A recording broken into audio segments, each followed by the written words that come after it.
देखिए, अखिलेश यादव इससे पहले भी गठबंधन में जो है आरएलडी के साथ रहे हैं और एक बार फिर से ये स्थिति बन रही है कि ये गठबंधन जो है बनाया जाए। दरअसल अगर हम बात करते हैं जयंत चौधरी की, तो जाहिर सी बात है कि उनका पूरे उत्तर प्रदेश में दबदबा नहीं है। आप बलिया, गाजीपुर, बनारस, गोरखपुर जैसे इलाकों में जाएंगे तो वहाँ पर उनकी पार्टी का कोई भी था पता आपको नज़र नहीं आएगा। लेकिन पश्चिमी उत्तर प्रदेश चूँकि जो है एक विकासशील इलाका है और जाहिर सी बात है कि यहाँ पर हर पार्टी चाहती है कि ज़्यादा से ज़्यादा सीटों पर जो है अपने कब्जे में, वो जिस ढंग से अपने समाज के लिए घूम घूम करके अपने पक्ष को रखते हैं, सरकार के खिलाफ आवाज़ें उठाते हैं, तो ऐसे में एक बेहतर विकल्प जो है ज़रूर जयंत चौधरी के खिलाफ या फिर आप कहें उससे उलट हट कर जो है अखिलेश यादव के लिए चंद्रशेखर आज़ाद का हो सकता है। लेकिन जो मामला फंसेगा वो सीट शेयरिंग को लेकर के फंसेगा कि सीट शेयरिंग आखिरकार अखिलेश यादव किस तरीके से करेंगे। क्या वो ज़्यादा से ज़्यादा सीटें जो है वो देना चाहेंगे चंद्रशेखर रावण को या फिर नहीं देना चाहेंगे।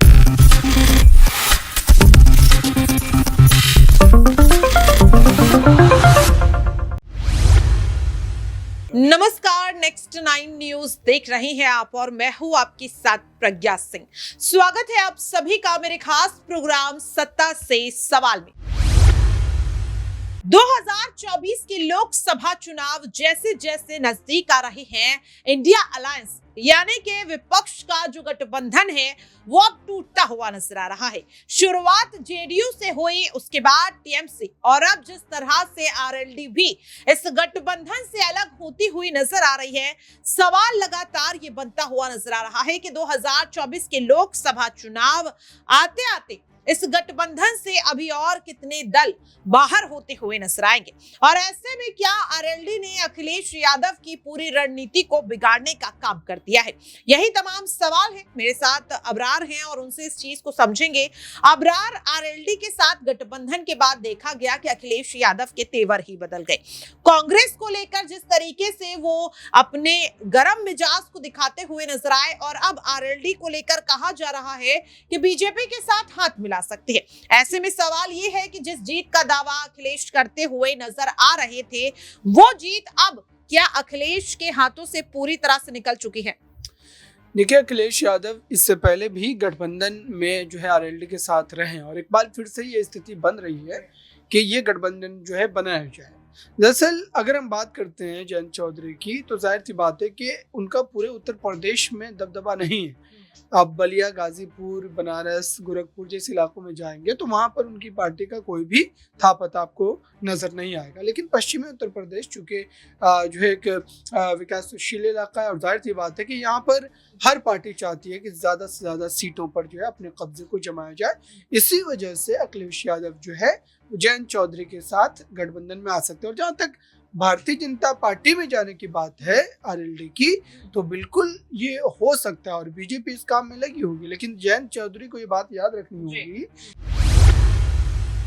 कि जिस ढंग से बीते साल हमने देखा था, इससे पहले साल के किसानों ने किस तरीके से जो है सरकार के खिलाफ, केंद्र के खिलाफ जो है अपने प्रदर्शन को किया था और लगभग आप कह सकते हैं कि 1 साल तक वो लगातार इस प्रदर्शन को करते रह गए थे। उसके बाद सरकार झुकने पर मजबूर हुई थी। तो अगर जयंत चौधरी जाट समुदाय का कहीं ना कहीं वोट हासिल करना चाहते हैं और उनकी जो राजनीति वो करते हैं, उसके बावजूद भी अगर वो भाजपा में शामिल होते हैं, गठबंधन करते हैं एनडीए के साथ, तो मुझे लगता है कि वोटों के तौर पे उन्हें भारी नुकसान जो उठाना पड़ सकता है। क्योंकि जाट समुदाय इस समय, चाहे वो राजस्थान का हो, पंजाब का हो, हरियाणा का हो या फिर पश्चिमी उत्तर प्रदेश का हो, वो केंद्र सरकार के खिलाफ लगातार जो है आक्रामक है और वो सरकार की नीतियों से बिल्कुल भी सहमत नजर नहीं है। अच्छा अबरार, यहाँ पर अगर अखिलेश यादव की बात करें तो उन्होंने हाल ही में कहा था कि आरएलडी और कांग्रेस के बाद अब वो यूपी के और भी कई दलों के साथ बातचीत कर रहे हैं। जैसे ही कुछ फाइनल होगा वो उनके साथ भी गठबंधन को लेकर ऐलान करेंगे। तो क्या यहाँ पर मान लिया जाए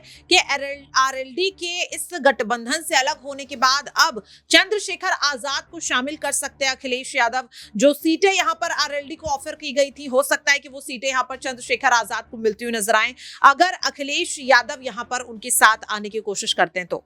ये बिल्कुल तोड़ यही है कि राजनीतिक रूप से जितनी ज़्यादा से ज़्यादा पार्टियों के साथ आपका गठबंधन हो, ताकि जो एक नुकसान होने का खतरा बना रहता है वो दरअसल ख़त्म हो जाए। क्योंकि उत्तर प्रदेश एक बड़ा राज्य है और वहाँ पर कई ऐसी पार्टियां हैं जो जातिगत राजनीति करती हैं, एक समाज की राजनीति करती है, और ऐसा नहीं कि उनकी पकड़ नहीं है, उनकी पकड़ है, और लगभग वो 1 दर्जन से भी ज़्यादा सीटों पर जो है आपके जीत हार में एक अहम रोल निभा सकते हैं। और चंद्रशेखर रावण का बिल्कुल यहाँ पर सही एक तरीके से जो है विकल्प उनके लिए मौजूद रहेगा, चूँकि चंद्रशेखर रावण भी जो है वो पश्चिमी उत्तर प्रदेश में ही अपना जो है राजनीतिक महत्व रखते हैं फिलहाल, क्योंकि सहारनपुर से वो आते हैं और पूरे इलाके में वो जिस ढंग से अपने समाज के लिए घूम घूम करके अपने पक्ष को रखते हैं, सरकार के खिलाफ आवाज़ें उठाते हैं, तो ऐसे में एक बेहतर विकल्प जो है ज़रूर जयंत चौधरी के खिलाफ या फिर आप कहें उससे उलट हट कर जो है अखिलेश यादव के लिए चंद्रशेखर आज़ाद का हो सकता है। लेकिन जो मामला फंसेगा वो सीट शेयरिंग को लेकर के फंसेगा कि सीट शेयरिंग आखिरकार अखिलेश यादव किस तरीके से करेंगे, क्या वो ज़्यादा से ज़्यादा सीटें जो है वो देना चाहेंगे चंद्रशेखर रावण को या फिर नहीं देना चाहेंगे, क्योंकि उत्तर प्रदेश में अखिलेश यादव ये चाहेंगे कि सबसे बड़ी पार्टी वही रहे और सबसे ज्यादा सीटों पर वही चुनाव लड़ करके जो है सबसे ज्यादा मार्जिन से जो है वो जीत हासिल कर सके। अच्छा अब्रार, यहाँ पर देखने के लिए मिल रहा है कि ये भी कहा जा रहा है कि जो ओपी राजभर हैं वो शायद यहाँ पर कोई बड़ा खेल करते हुए नजर आ सकते हैं, क्योंकि उनकी तरफ से जिस तरीके से सीटों को लेकर मांग की जा रही थी बीजेपी से, यहाँ पर मंत्रिमंडल में भी वो मांग करते हुए नजर आ रहे थे, लेकिन अभी तक ओपी राजभर की किसी भी मांग को बीजेपी में पूरा नहीं किया गया है। तो क्या यहाँ पर हो सकता है कि आने वाले समय में ओपी राजभर एक बार फिर से अखिलेश यादव की तरफ रुख करते हुए नजर आए? बिल्कुल, ओपी राजभर की तो राजनीति ही इस तरीके की रही है, उन्हें जहां जिस तरफ जो सत्ता की मलाई नजर आती है वो उस तरफ चल पड़ते हैं। तो अभी फिलहाल भले ही उन्होंने जो है भाजपा के साथ जाने का फैसला जरूर किया है, लेकिन उनके जो बयान थे, उनके जो तेवर थे, एक तरीके से आप कह सकते हैं कि नाटकीय तौर पर ओपी राजभर जो राजनीति करते हैं, वैसे ऐसी बातें कह जाते हैं जिसको वो खुद हजम नहीं कर पाएंगे। और जब वो भाजपा को छोड़ करके अखिलेश यादव के साथ आने का फैसला किया था उन्होंने, उस समय जो उनकी भाषा शैली थी और जिस तरीके से वो आरोप लगा रहे थे भाजपा पर, ऐसा लग रहा था कि मरते दम तक वो गठबंधन नहीं करेंगे। लेकिन अब तो राजनीति की पूरी सूरत ही बदल कर जो है रह गई, और वो मात्र ओपी राजभर की बात नहीं बल्कि तमाम राज्यों की जो है बात आप कर सकते हैं, किस तरीके से जो है यहाँ पर राजनेता अपने फायदे को देख करके गठबंधन करते। तो बिल्कुल ये सवाल दुरुस्त है।